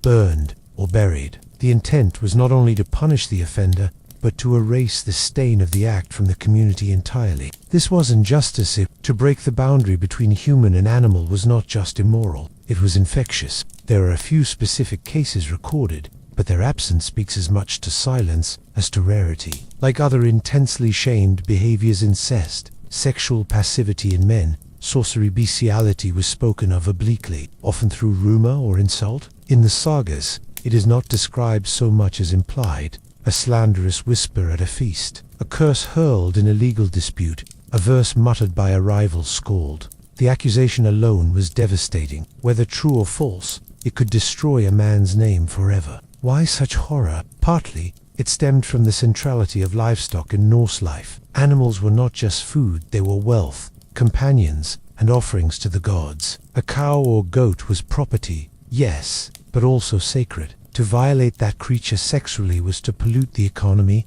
the family, and the divine order. It was seen as a kind of blasphemy against the rhythms of fertility and death. The land, the gods, and the people were bound together, and the animals stood at the crossroads of them all. This revulsion had mythic roots. Norse mythology contains many examples of creatures born from mixed unions, wolves from gods and giants, serpents raised by witches, beasts with too many legs and eyes. But these monsters, though powerful, are almost always threats to human order. They emerge from magical unions, not mortal ones. When Loki mates with a horse and gives birth to Sleipnir, Odin's eight-legged steed, it is a moment of both marvel and mockery. Loki, the shapeshifter, crosses lines no other god dares to touch. He becomes the embodiment of the unclean and the unpredictable. His sexual transformations are part of why he cannot be trusted. In everyday life, the act was more than a sin, it was a terror. It suggested not only physical depravity but madness, spiritual rot, or foreign corruption. To accuse someone of it was to suggest they were no longer human. And in Viking society, where masculinity, strength, and reputation were tied so tightly to honor, this kind of degradation was unbearable. Even death was preferable. Yet ironically, the boundary between animal and human was not always rigid in Viking thought. Warriors wore bear and wolf skins, invoking the berserker rage of becoming beast-like in battle. These transformations were praised, feared, and sometimes a man who fought like a wolf or hunted like a hawk was admired. But to desire a beast physically sexual was to lose all claim to civilization. The line between becoming and wanting was critical. One was power, the other was perversion. Animals also appeared in erotic metaphors. Skaldic poetry likened women's thighs to swans' wings, or men's arousal to stallions in spring. These metaphors were poetic, not literal. They celebrated the closeness between humans and nature, the wildness of love, the rhythms of the body. But even in metaphor, the poets were careful. A poorly chosen image could backfire, turning praise into insult. To speak of a woman's body as an animal's was delicate work. It had to suggest grace, not grotesquerie. To close the comparison, and the poem became slander. The existence of such strong prohibitions and legal punishments tells us something else. That the fear of bestiality was not abstract. It had, perhaps, enough precedent to terrify lawmakers. Whether these acts were common or rare, the potential for them lived in the imagination of the Norse. In lonely farms, isolated valleys, or long winters where desire had few outlets, the Vikings feared what people might do. The harshness of the law was a reflection of that fear. And yet, like all taboos, this one fascinated. Children were warned of madmen who lived alone with their animals. Drunkards were taunted with nicknames, suggesting unnatural urges. Enemies were accused of unspeakable acts, not because they had committed them, but because the very idea of it stuck like tar. In the theater of Norse slander, bestiality was the ultimate smear, so vile, so unimaginable, that it marked the accused forever, no matter how absurd the claim. The Vikings may have carved runestones to their lovers and sung verses in praise of Freya's beauty, but they also knew what lay at the far edge of desire, a place where love curdled, where touch turned monstrous, where humanity dissolved. They knew the power of sex to bind and to break, and so they guarded that boundary with fire, stone, and law. Because in their world, to cross, it was to fall not just from grace, but from humanness itself. In this final frontier of Viking sexuality, we glimpsed the full spectrum of their erotic world. They embraced lust, revered fertility, tolerated play, even celebrated fluidity. But they feared what happened when the human body forgot its shape. And in that fear, they left behind, not stories, but silence. A silence louder than any verse. A silence meant to warn. The Viking sagas, that sprawling treasure of Norse storytelling, preserve not just the battles and betrayals of a warrior age, but its longings, seductions, and sorrows. Written down centuries after the events they describe, yet echoing older oral traditions, the sagas pulse with human desire, not the flowery passion of courtly romance, nor the rigid moralism of later Christian texts, but raw, layered, often ambiguous portrayals of love, lust, and everything in between. To read the sagas through the lens of sex is to find a world where longing could be heroic,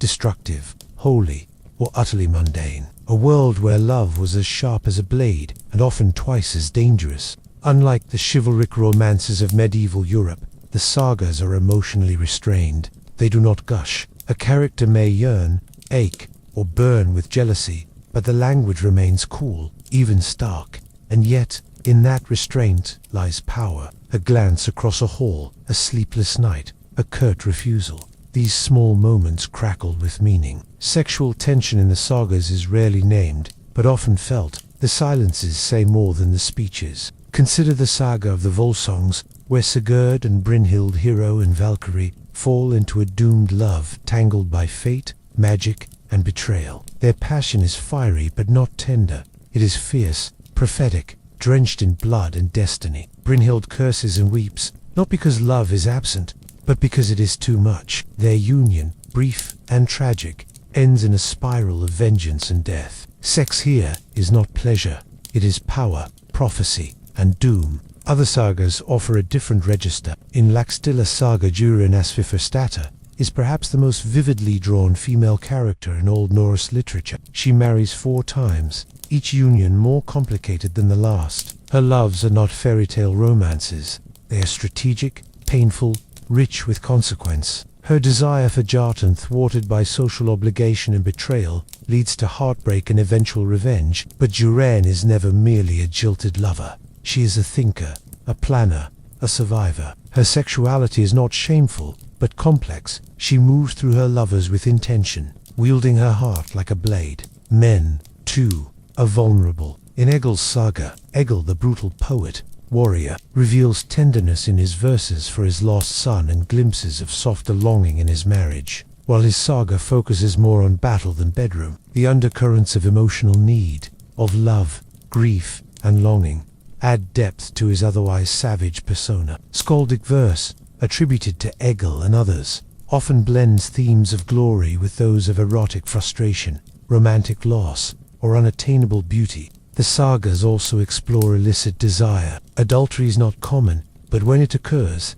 it's explosive. In saga, Haga's beauty and pride lead to multiple marriages and a trail of conflict. Her flirtation with power and her defiance of male authority are cast as both alluring and dangerous. She's seductive, unpredictable, and capable of ruin. Her sexuality is not tamed, and for that, she is both desired and condemned. The saga does not punish her with death or exile, but her choices ignite a chain of violence that ultimately consumes those closest to her. Same-sex attraction is never openly celebrated in the sagas, but it does flicker between the lines. Bonds between warriors are described with intensity. They sleep side by side, mourn each other with a lover's grief, and sometimes speak in verses that border on the while modern interpretations must be cautious. The emotional closeness of these relationships complicates any simplistic reading. Norse masculinity allowed for deep affection, so long as it avoided the stain of passivity. The ever-lurking charge of whether these relationships were physical or not is unknowable, but the intimacy is unmistakable. Sex in the sagas is often transactional, especially when tied to power or magic. In the saga of the Inglings, women seduce kings for prophecy, or manipulate men into fatal decisions. Sometimes gods take mortal lovers in disguise. Loki, Odin, and even Freyr appear in tales where seduction is both a weapon and a sacrament. These divine liaisons, like their human echoes, are layered with trickery, longing, and revelation. Sex is never just sex. It is a mirror of the soul, a signal of status, a crossroad of fate. What is notably absent from most sagas is explicit sexual description.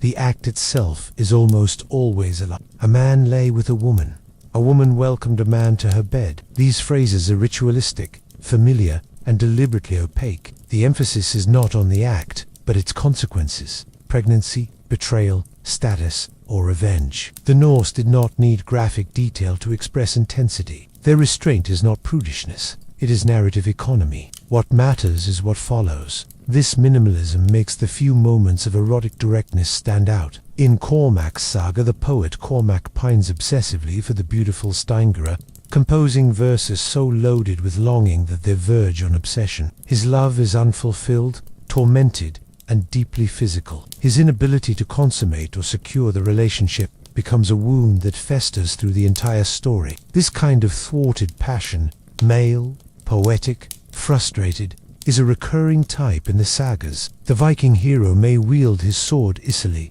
but his heart remains Ultimately, the sagas reveal a society deeply aware of the stakes of love and lust. Passion can elevate or destroy. Desire is not dismissed, but it is dangerous.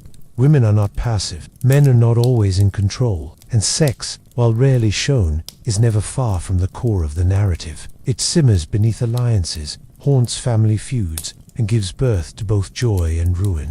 To read the sagas is to read a history of human intimacy, filtered through cold restraint and poetic fire. Their world was one where love rarely ended well, but always mattered, where lust could be a path to power or death, where silence often said more than speech, and where, even across 1,000 years, the ache of the Viking heart remained strangely familiar, raw, unresolved, and all too human. The Viking gods were never chaste. They loved, they lusted, they transformed, and they transgressed. In Norse cosmology, sex was not a forbidden fruit, but a divine instrument, a force as vital as wind, fire, or fate. Through the gods, Vikings saw sexuality not just as pleasure or procreation, but as magic, as wisdom, and sometimes as madness. The gods taught mortals how to love and how to desire, but also how to break the rules of flesh and form. Among their ranks were seducers, shapeshifters, mothers of monsters, and lovers of both gods and giants. And their stories gave the Vikings a mythic map for navigating their own desires. At the heart of this erotic cosmos stood Freya, goddess of love, beauty, fertility, and war. She was radiant and terrifying, equally at home in the battlefield and the bridal bed. Freya was not a passive object of affection. She was a seeker, a chooser, a taker of lovers, both divine and mortal. According to myth, she once acquired her famed necklace by sleeping with 4 dwarfs. This tale, though later Christian writers tried to frame it as shameful, was not told to scandalize. It showed her power, the goddess who could wield her sexuality to obtain treasures and magic alike. Freya's tears were made of gold, and her lovers were often temporary, but her allure was eternal. Freya's sexual autonomy made her both beloved and feared. She was invoked in fertility rites, asked to bless marriages and childbirth, and honored in chants and carvings that celebrated her vulva as a sacred portal of life. Yet she was also accused, within the myths themselves, of sleeping with her brother Freya and with many gods. These accusations, often hurled by Loki in the poem Lokasina, reflect both the veneration and suspicion powerful women provoked. Freya's sexuality was divine, but it was also dangerous, a force that could enchant or undo the mightiest of men. Loki, trickster and chaos-bringer, embodied the boundary-breaking potential of sex. He changed shape and gender freely, seduced both men and women, and even gave birth to a horse, Sleipnir, Odin's 8-legged steed. Loki's sexuality was fluid, flamboyant, and often bewildering. In Gylfaginning, it's said that Loki transformed into a mare to distract a stallion and later returned, pregnant. The child born of that union became one of the most powerful animals in Norse myth. To the Vikings, this was not merely comedy, it was a lesson. Sex, especially divine sex, could create strange and wondrous outcomes. Loki defied every norm.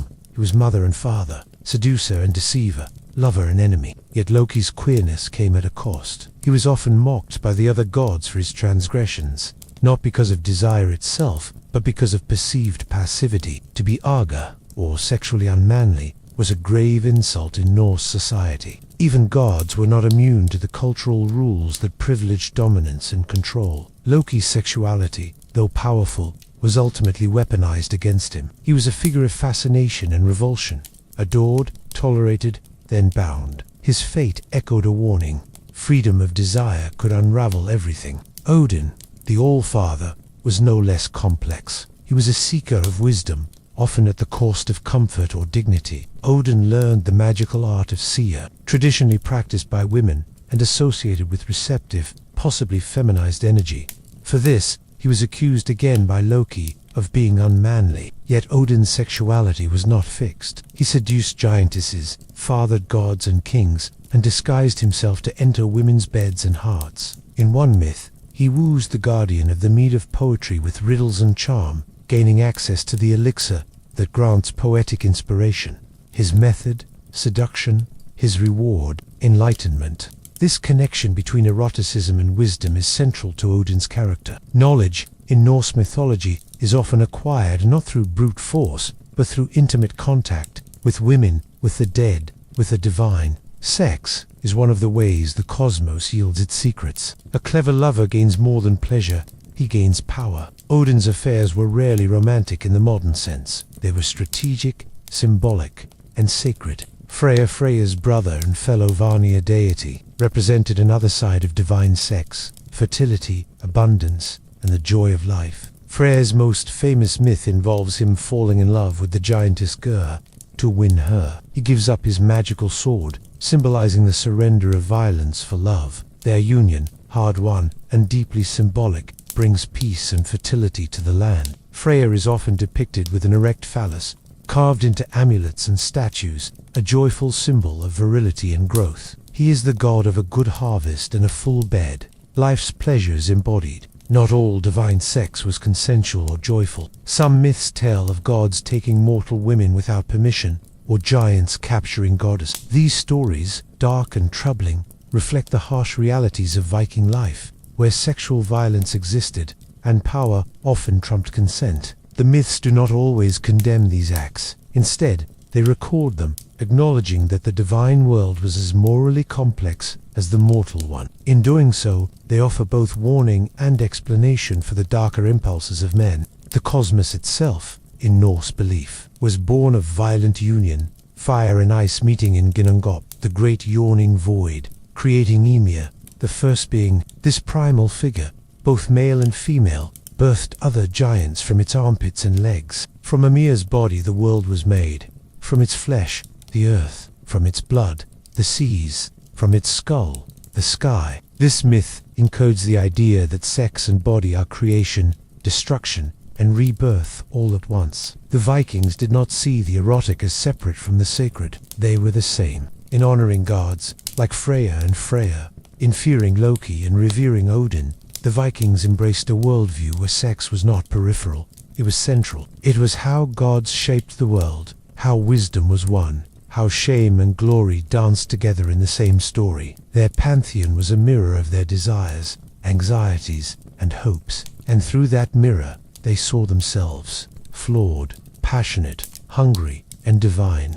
In this erotic cosmos, sex was not a sin, it was a secret that, once spoken, echoed through creation, a secret known by gods and mortals alike, a secret that could make or unmake the world. Death was not the end for the Vikings. It was a journey, sometimes across dark rivers, sometimes on flaming ships, sometimes beneath the frozen mounds of ancestors. But whether burned, buried, or both, the dead were never sent into the afterlife alone. Their bodies were prepared with care, surrounded by tools, weapons, clothing, and symbols. Among these grave goods, modern archaeologists have found not only signs of status or war, but objects that whisper of another realm: fertility idols, phallic talismans, ritual staffs, and sometimes human remains positioned in suggestive ways.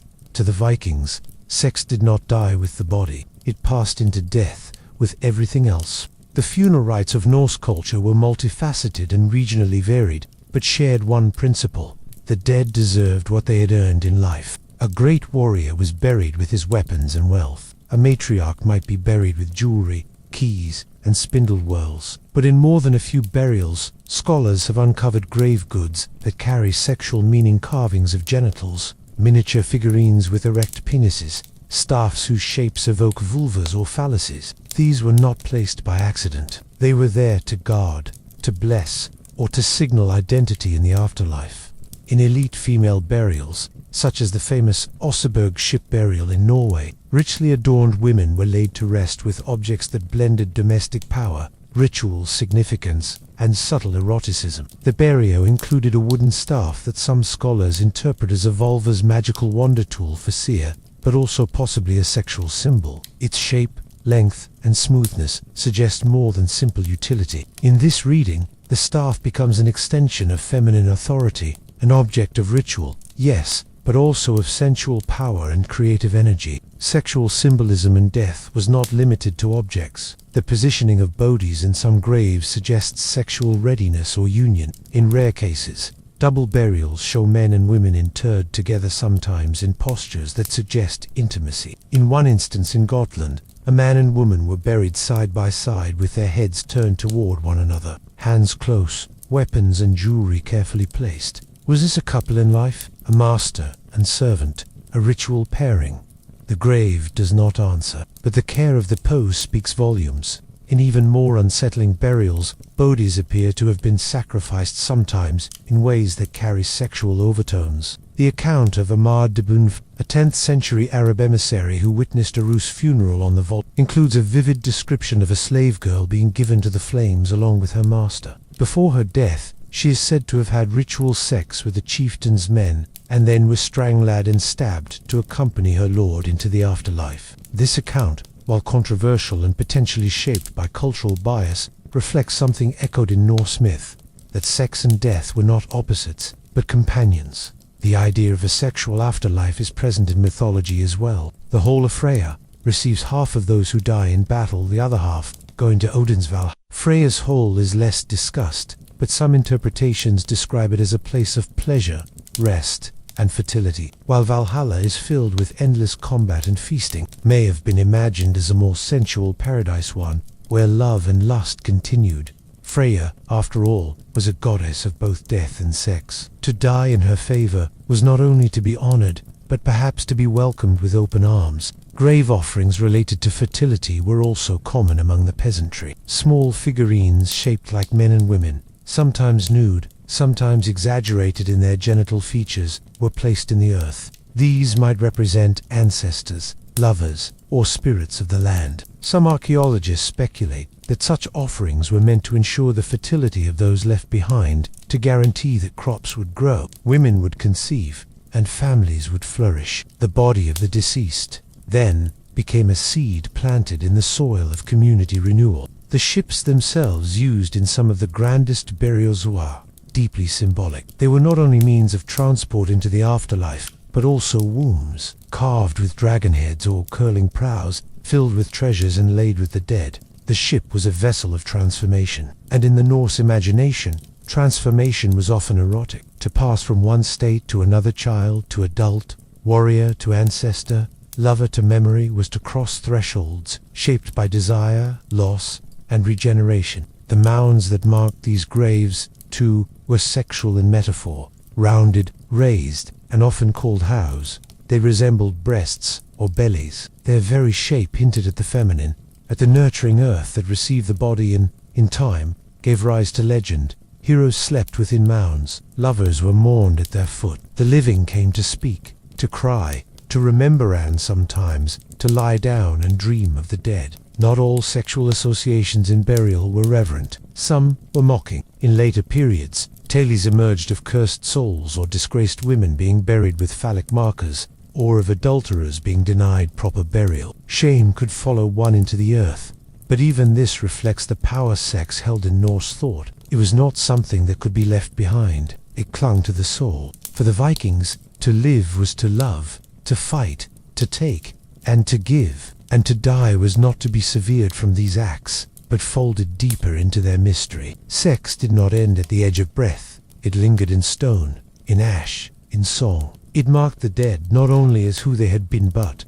as who they still were in the eyes of those who stayed behind. In the quiet earth of the north, love lay buried, but it was not silent. It called out in carved wood and coiled iron, in whispered sagas and hidden amulets. It said, "This one lived, this one touched and was touched," and in that touch, something sacred passed on. The coming of Christianity to the Norse world was not a single clash of swords or the ringing of church bells on a bright morning. It was slow, uneven, and deeply disruptive, an invasion not just of politics or power, but of imagination. With its new gods came new commandments, and among them, new ideas about the body, desire, and shame. The Vikings had once carved their lust into wood and stone, celebrated fertility in fields and feasts, and honored gods who seduced and transformed. But with baptism came confession, with the cross came sin, and with sin came silence. Before Christianity, sex in Norse society was woven into the fabric of everyday life. It was sacred and social, legal and magical. It was power, it was poetry. The body was not a prison, it was a tool, a joy, a proof of life. Men and women could divorce, could speak of desire in the open, could joke and boast and sometimes weep for lost loves without fear of spiritual damnation. Fertility rituals brought communities together. The gods themselves, Freyja, Odin, Loki, were sexual beings, complex and unashamed. Desire was seen as elemental, like fire or snow. But the Christian worldview was different. It saw the body as flawed, fallen, and suspicious. Sexuality, especially outside marriage, became a moral problem to be controlled, monitored, and punished. Virginity was elevated above experience. Marriage became not just a contract but a sacrament. The sensual pleasure of sex, once honored in poetry and carved in homes, was redefined as a temptation, a weakness of the flesh. For many, this was a hard transformation. The missionaries who arrived in Scandinavia first as emissaries, then as priests, then as king's chaplains understood that conversion would be cultural as much as spiritual. They attacked not just idols and temples, but traditions. They banned public fertility rites, destroyed phallic carvings, and declared sexual customs like divorce, concubinage, and ritual sex to be heresy or heathen abominations. Even words changed. The vocabulary of sin began to take root. Skatme sinned. These weren't just names for bad behavior, they were names for eternal consequences. One of the most dramatic changes came with the Christian redefinition of marriage. Under the old laws, Viking couples could marry, separate, and remarry with relatively little social consequence. Wives could initiate divorce, husbands could take concubines, and sex was acknowledged as part of any union. Christianity narrowed these freedoms. Marriage became indissoluble. Sex outside wedlock became fornication. Adultery became a mortal sin. Women lost the right to divorce, and the sexual agency once respected in the sagas was now recast as temptation or moral decay. Women bore the brunt of this shift. The shield maiden became a heretic. The Valva, once revered for her erotic and spiritual power, was now branded a witch. Fertility rites, once led by matriarchs or Freya's priestesses, were outlawed and replaced by clerical prayers for chaste fruitfulness. Female sexuality, which had once been part of divine ritual and legal discourse, was now a subject of suspicion and control. Virginity became prized above fertility, silence above cleverness, humility above command. The Christianization of death further emphasized the shift. Gone were the burial mounds filled with amulets and staffs shaped like phalluses, or gone were the ships and carved lovers.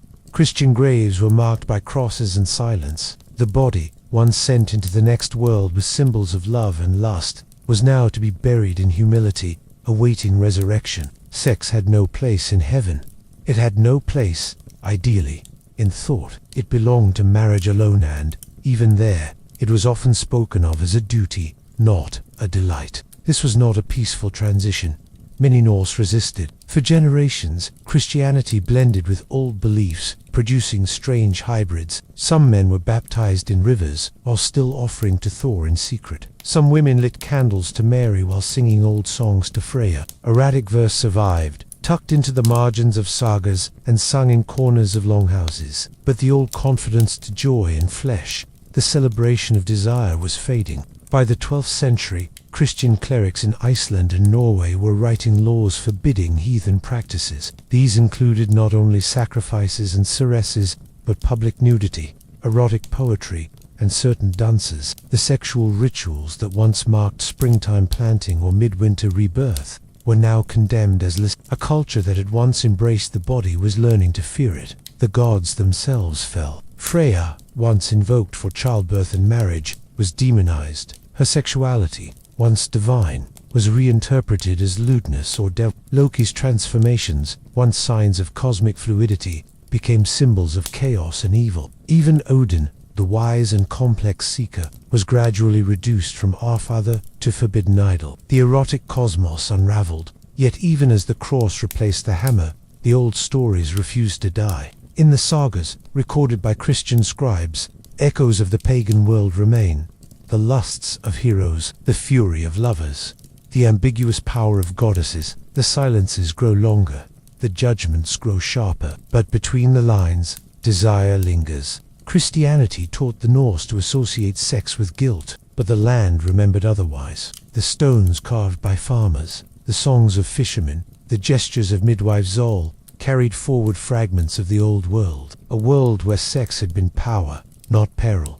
Where the gods lay with giants and mortals alike, where a woman's body could be a shrine, where the pulse of desire was not a flaw, but a force that helped hold up the sky. The Christian turn did not erase Viking sexuality. It distorted it. It hushed it. It buried it beneath layers of shame and silence. But like a buried ship beneath a mound, it waited. And in the lines of poems, in the shapes of ancient amulets, in the rhythms of half-remembered rituals, the older truth remained. That desire, far from being a sin, was once sacred. We have traveled through longhouses and ship burials, through sagas and slurs, through divine seductions and legal codes, to understand what sex meant in the Viking world. And yet, what remains in our modern imagination is often more fiction than fact. Pop culture shows us horn-helmeted raiders taking wenches by firelight. We see Freya reduced to a Valkyrie pinup, or Loki made into a camp icon of androgyny. Viking sex, in this telling, becomes either raw conquest or romantic fantasy. The truth is messier, richer, and far more human. The biggest myth we inherit is that the Vikings were either prudish pagans or licentious barbarians. Neither image fits. The Norse viewed sex as a part of life. Powerful, dangerous, joyful, and occasionally tragic. It was something to be honored in poetry, regulated by law, and embedded into rituals both sacred and profane. They did not have our modern categories gay or straight, modest or vulgar, but they had rules. They did not shy away from talking about the body, yet they feared public shame. They carved phalluses into stone and wore vulva-shaped amulets, not to scandalize, but to protect. Another modern misconception is the idea of Viking women as either helpless captives or untouchable warrior gods. Real Norse women lived in the space between wielding legal rights, initiating divorce, controlling property, and choosing lovers, yet still subject to violence, slavery, and social scrutiny. Their sexuality was not ornamental. It was legal, emotional, and ritual. Shield maidens may or may not have existed in battle, but women definitely existed in law codes, in the sagas, and in the soft exchanges beneath the thatched roofs of farms. They were not passive. They were powerful,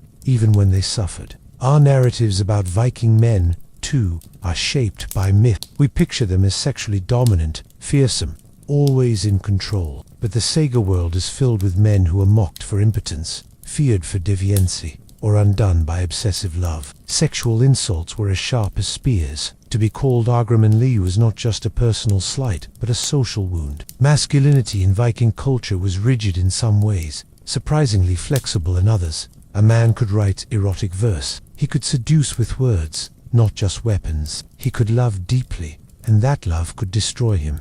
Then there's the myth of Viking sexual violence. Yes, sexual exploitation, especially of enslaved people, was real, horrific, and normalized within the raiding economy. But not every Viking was a rapist, just as not every raid was a burning. Norse law punished sexual assault, particularly against free women, and sagas reflect a culture where consent, though different from our definition, was still a meaningful concept. The truth sits in the gray zone, a world that romanticized seduction, punished shame, and tolerated certain horrors without ever fully erasing guilt. Christian reinterpretations further distorted the Norse sexual world. Missionaries and scribes reshaped Freya into a wanton figure, reduced fertility rites to orgies, and treated seer as satanic. Erotic amulets were reclassified as indecent relics, and sagas were edited to align with Christian morality. As a result, we often receive a censored version of Viking sexuality, one that hides its complexity under layers of judgment. It is only through archaeology, comparative folklore, and careful reading of the sagas that we begin to recover what was lost. In the modern age, Viking sexuality has become a canvas for fantasies. From TV dramas to neo-pagan revivals, from comic books to cosplay, we project onto the Norse past our own desires and anxieties. Sometimes we romanticize them into sensitive proto-feminists or pansexual Sometimes we reduce them to bloodthirsty rapists. But the truth is more intimate and, paradoxically, more relatable. The Vikings loved, lost, lusted, lied, yearned, and healed just like we do. There are still unanswered questions. Did same-sex relationships flourish more openly than the texts admit? Were fertility rites actually sexual or simply symbolic? Did women wield erotic magic with real autonomy, or was that power constrained by class and kinship? Our sources are patchy, biased, and often filtered through Christian lenses, but they are not empty. They are alive with subtext, with hints, with flashes of tenderness and cruelty, clarity and contradiction. What endures through all these questions is the emotional truth that Viking sexuality was deeply embedded in life, death, magic, and meaning. It shaped marriages and myths. It lived in lore and laughter. It crossed boundaries and paid the price, and it remains one of the most vivid human aspects of a society, often reduced to axes and The Vikings did not see sex as shameful, but as sacred and sometimes volatile. It could create alliances or spark feuds. It could heal a household or wreck it. It could delight the gods or enrage them. And even in death, it followed, carved on staffs, hidden in jewelry, buried in the bones. We still get much wrong about Viking sex, but perhaps, in our curiosity, we come closer to a truth. The Norse themselves knew that desire, for all its risks, is worth singing about. That longing defines us, and that somewhere, deep beneath the runestones and sagas, beneath the ash of pyres and the weight of lore, lies the same pulse that beats in every age, hungry, hopeful, and human.